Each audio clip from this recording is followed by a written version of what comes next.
আসসালামু আলাইকুম।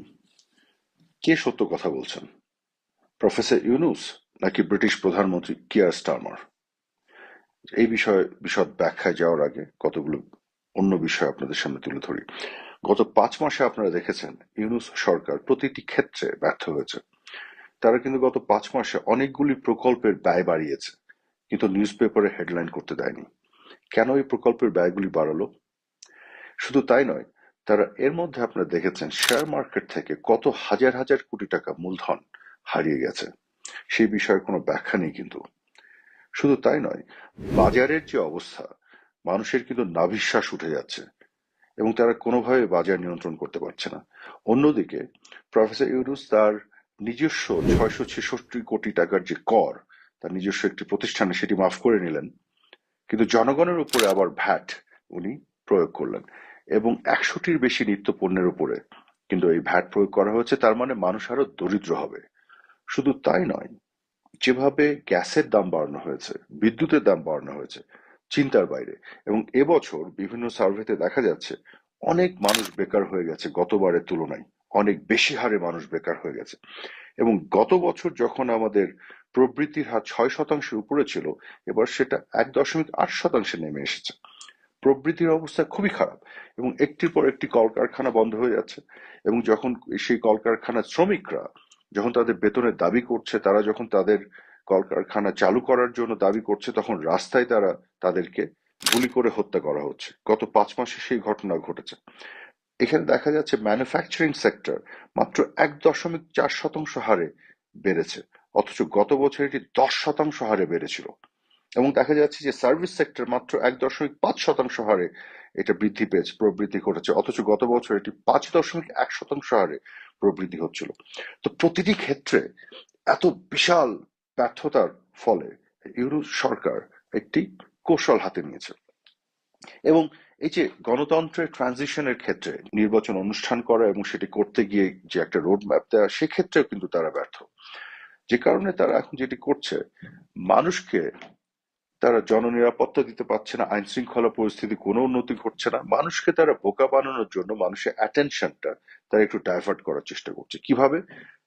শেখ হাসিনা এবং তার পরিবারের সদস্যদের বিপক্ষে বিভিন্নভাবে ইউনুস তার নিজস্ব অ্যান্টি করাপশন কমিশন, যে দুদক, এটাকে অস্ত্র হিসেবে ব্যবহার করে বিভিন্ন ধরনের মিথ্যা ইনভেস্টিগেশনের নামে মিথ্যা অপপ্রচার করছে। কিভাবে? সজীব ওয়াজের জয়ের ক্ষেত্রে তারা বলল যে অ্যান্টি কারাপশন কমিশন এফবিআই এর একটা রিপোর্ট পেয়েছে যে সজীব ওয়াজের জয় $300 মিলিয়ন বাংলাদেশ থেকে বিভিন্ন জায়গায় পাচার করেছে। পরে খোঁজ নিয়ে দেখা গেল এফবিআই যে এই রিপোর্ট করেছে, এই রিপোর্টে কোনো হদিস নাই। যে রিপোর্ট তারা দিচ্ছে সেখানে এত গ্রামাটিক্যাল মিস্টেক, এত আনঅথেন্টিক, এটা বোঝাই যাচ্ছে। কিন্তু এফবিআই কে এখন আমরা চ্যালেঞ্জ করছি, এফবিআই তারা একটা স্টেটমেন্ট দেখ যে ইউনুসের অ্যান্টি কারাপশন কমিশন কিভাবে প্রতারণামূলকভাবে মিথ্যাচার করেছে এবং তাদের এই মিথ্যাচারের রেফারেন্স হিসেবে বাংলাদেশের নিউজ পেপারগুলো আবার বিভিন্ন ধরনের নিউজ করেছে। সজীব ওয়াজির জয় নাকি 8টা বিলাসবহুল গাড়ি ব্যবহার করে, অথচ গত 20 বছরে বিভিন্ন সময় সেই গাড়িগুলোকে ব্যবহার করা হয়েছে। একসাথে কখনোই তার কাছে 8টা গাড়ি ছিল না। এই ধরনের অসত্য মিথ্যাচার করে তারা কিন্তু ধরা খেয়ে যাচ্ছে। এফবিআই এর রিপোর্টটা, যার কথা বলা হয়েছে ডেবরা ল্যাপ্রভোর্ট, যে রিপোর্টটা আসলে ইনভেস্টিগেট করে বের করেছে, তাকে লিন্ডা স্যামুয়েলস, তাদের ডিপার্টমেন্ট অফ জাস্টিসের একজন সিনিয়র অ্যাটর্নি লিন্ডা স্যামুয়েলস নাকি অনুরোধ করেছিল, কিন্তু দেখা গেল লিন্ডা স্যামুয়েলস 2013 সালে মারা গেছে। অর্থাৎ এই বিভিন্ন ভাবে তারা কিন্তু মিথ্যাচার করে ধরা খাচ্ছে। শুধু তাই নয়, টিলিপ সিদ্দিক, তিনি ব্রিটেনের রাজনীতি করেন, লেবার পার্টির একজন এমপি এবং মন্ত্রী ছিলেন। টিলিপ সিদ্দিকীকে নিয়ে আসলে আমাদের কোনো বক্তব্য নাই, কারণ বাংলাদেশের সরকার বা আওয়ামী লীগের সাথে তার কোনো সম্পৃক্ততা নাই। কিন্তু যেহেতু তিনি মাননীয় প্রধানমন্ত্রী শেখ হাসিনার পরিবারের সদস্য, যে কারণে তার বিপক্ষেও কিন্তু এই ধরনের মিথ্যাচার করা হয়েছে। কিরকম? যে রাশিয়ার সাথে বাংলাদেশের যে নিউক্লিয়ার ডিল, সেখানে নাকি $5 বিলিয়ন এর একটা নেগোসিয়েশনের মাধ্যমে একটা দুর্নীতি করা হয়েছে। অথচ এইটিও কিন্তু আমরা প্রমাণ করে দিয়েছি যে এটার কোনো তথ্যপাত্র নাই, কোথাও পাওয়া যাচ্ছে না যে টিলু সিদ্দিকী এ ধরনের কাজ করেছে। প্রথম এই খবরটি আনে একটি ফেক একটা ওয়েবসাইটস এর মাধ্যমে, যেটার নাম হচ্ছে গ্লোবাল ডিফেন্স কর্প। এটার কোনো অস্তিত্ব খুঁজে পাওয়া যাচ্ছে না। তার মাধ্যমে বাংলাদেশের বিভিন্ন গণমাধ্যমে এই নিউজটি কি তারা করিয়েছে এবং তারপরে তাদেরই এক লোক একজনের মাধ্যমে রিড করিয়ে অ্যান্টি কারাপশন কমিশনে তারা ইনভেস্টিগেশন শুরু করেছে, এবং যার ফলে ব্রিটিশ বিভিন্ন গণমাধ্যমে এই বিষয়গুলি চলে আসলো। এখন মজার কথা হলো, ব্রিটিশ গণমাধ্যমে আপনি অনেকগুলি রিপোর্ট দেখেছেন টিউলিপ সিদ্দিককে নিয়ে। আমি এত রিপোর্টের ডিটেলে যাব না, আসলে এটা বেশিরভাগ মানুষ কিন্তু পড়েও দেখেনি। কিন্তু এই যে যতটুকু দেখে ভেগলি পড়ে ধরে নেয় যে না জানি কি হয়েছে। এই জন্য আমি এই যে আমার শুরুতে যে বক্তব্য সেখানে যাই। টিউলিপ সিদ্দিকীকে নিয়ে প্রফেসর ইউনূসও একটা কমেন্ট করেছেন সানডে টাইমস কে দেয়া তার একটা সাক্ষাৎকারে। কি বলেছে প্রফেসর ইউনূস? সে বলছে যে শেখ হাসিনা সরকারের আমলে যে রবারি বা লুটপাট হয়েছে, সেই লুটপাটের মাধ্যমে টিউলিপ সিদ্দিকী লন্ডনে উনি কোনো না কোনো ভাবে বেনিফিটেড হয়েছেন, তার উপকারভোগী। অর্থাৎ টিউলিপ সিদ্দিকী কি উনি বলছেন যে শেখ হাসিনার সরকার বাংলাদেশে দুর্নীতির মাধ্যমে যে সম্পদ আহরণ হয়েছে সেটি লন্ডনে গেছে, লন্ডনে সেই সম্পদ থেকে টিউলিপ সিদ্দিকী আহ, কোনো না কোনো ভাবে উপকৃত হয়েছেন, এবং সেই বিষয়টি উনি আহ, ঘটিয়েছেন বলে তার ক্ষমা চাওয়া উচিত এবং বাংলাদেশে সেই সম্পদ ফেরত দেওয়া উচিত। সো প্রফেসর ইউনূস এই কথা বললো, কিন্তু ব্রিটিশ প্রধানমন্ত্রী কি কথা বললো? টিউলিপ সিদ্দিকী যে পদত্যাগ করেছেন, উনি কিন্তু একবারও পদত্যাগ করেছেন এই দুর্নীতি তার বিরুদ্ধে প্রমাণিত হয়েছে এই জন্য নয়। উনি কিন্তু পরিষ্কার বলেছেন যে তিনি বিভিন্ন ধরনের ডিস্ট্রাকশন এড়ানোর জন্য এই পদত্যাগ করলেন।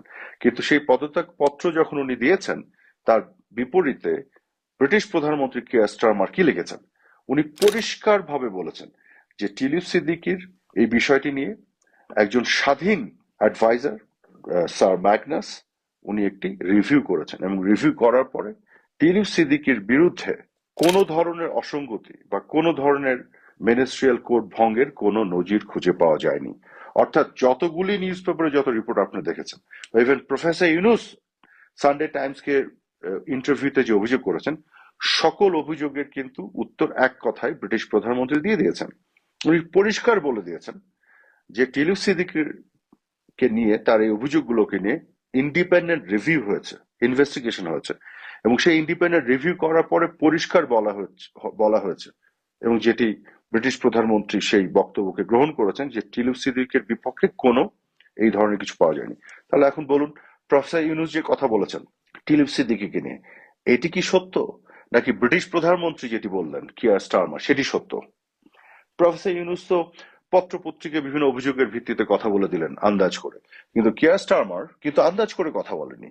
উনি একজন ইন্ডিপেন্ডেন্ট অ্যাডভাইজার স্যার ম্যাগনাস, যে রিভিউ করেছেন, যে ইনভেস্টিগেট করেছেন টিউলিপ সিদ্দিকীর বিপক্ষে এই অভিযোগগুলোকে নিয়ে, সেই রিভিউ এবং অভিযোগ, সেই ইনভেস্টিগেশনের ভিত্তিতে যে রিপোর্ট তার কাছে দেওয়া হয়েছে ব্রিটিশ প্রধানমন্ত্রীর কাছে, সেই রিপোর্টের ভিত্তিতে উনি বলেছেন টিউলিপ সিদ্দিকীর বিপক্ষে কোনো ধরনের অভিযোগের, যত অভিযোগ হয়েছে তার কোনো প্রমাণ মেলেনি। তাহলে কি দাঁড়ালো? কাজে আমি কোন পত্রিকায় কি লিখেছে এইভাবে পুঙ্খানুপুঙ্খ বিশদ ব্যাখ্যায় যাব না, সবকিছুর কনক্লুশন এক জায়গায় চলে এসেছে। সেটি হচ্ছে কিয়ার স্টারমারের এই যে চিঠি, সেই চিঠি কিন্তু একটা ডকুমেন্ট। সেই ডকুমেন্টে, অফিসিয়াল ডকুমেন্ট ব্রিটিশ প্রাইম মিনিস্টারের, সেই ডকুমেন্ট ক্লিয়ারলি বলছে যে টিউলিপ সিদ্দিকীর বিপক্ষে কোনো ধরনের অসঙ্গতি পাওয়া যায়নি। কিসের ভিত্তিতে বললেন? ইন্ডিপেন্ডেন্ট অ্যাডভাইজার স্যার ম্যাগনাসের যে ইনভেস্টিগেশন রিভিউ, তার রেজাল্টের ভিত্তিতে বললেন। সো এইখানে আপনাদেরকে আমি বলতে চাই যে প্রফেসর ইউনুস, তার সরকার বিভিন্ন পর্যায়ে এত ব্যর্থ হয়ে যাচ্ছেন, সেই ব্যর্থতার বিষয়গুলোকে আসলে মানুষের সামনে জবাব দিতে পারছে না বলে সে তার এই যে ইন্ডিপেন্ডেন্ট অ্যান্টি কারাপশন কমিশন হওয়ার কথা, যেটি আসলে তার উপরে ডিপেন্ডেন্ট, অ্যান্টি কারাপশন কমিশনকে ব্যবহার করে একটার পর একটা এই ধরনের অ্যাটেনশন ডাইভার্ট করার জন্য শেখ হাসিনা এবং তার পরিবারের বিভিন্ন সদস্যদের বিরুদ্ধে এই ধরনের মিথ্যাচারগুলো করে যাচ্ছে ইনভেস্টিগেশনের নামে। এগুলো খুবই দুঃখজনক। এবং এই অ্যান্টি কারাপশন কমিশন শুধু না, ইভেন ইন্টারন্যাশনাল ক্রাইম ট্রাইব্যুনাল, সেটিকেও কিন্তু অস্ত্র হিসেবে ব্যবহার করা হচ্ছে আওয়ামী লীগ এবং আওয়ামী লীগের নেতা কর্মীদের বিপক্ষে কিভাবে তাদেরকে দমন প্রেরণ করা যায়। কাজে আপনাদের কাছে আমার অনুরোধ থাকবে, ইউনূস এবং তার সরকার যতই এভাবে অ্যাটেনশন ডাইভার্ট করার চেষ্টা করুক, আপনার সত্যের পক্ষে থাকবেন এবং সুবিবেচনা দিয়ে এই জিনিসগুলোকে বোঝার চেষ্টা করবেন এবং সত্যের পক্ষে দাঁড়াবেন। ধন্যবাদ আপনাদের সবাইকে।